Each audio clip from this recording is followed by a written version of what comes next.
Chicken बनवलेले सगळे मसाला वाटून गेले. टमाटर, कांदा, आलं लसूण पेस्ट, खोबरा सगळे टाकलेले बघा. लय भाजायला लागते. तर मीठ टाक, मसाला टाकते, घरचे मसाला थोडं टाकायचं.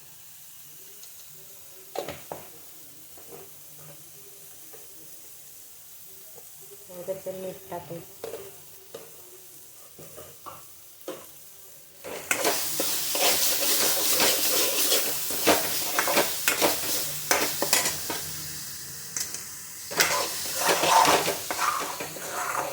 कांदा लसूणचे वास येऊन द्यायचे नाही. वास कमी झाल्यावरच चिकन टाकायचे. अर्धा एक तास लागतो. सगळे मसाला वाटून घेतलेले.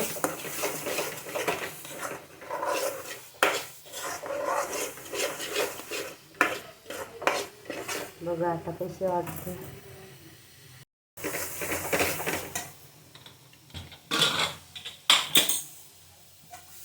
कलर वेगळे झालेले.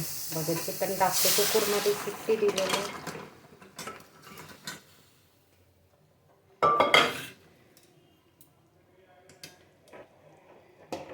बघा कसं 2 शिट्टी दिलेले. आज चिकन बनवलेले. सगळे मसाला वाटायला 2-3 तास लागते. मग चिकन चवीने लागते. लाईक करा, सबस्क्राईब करा. यूट्यूब फॅमिली कशी आहे, बरी का? आज रविवार आहे ना. हॅलो, सपोर्ट करा.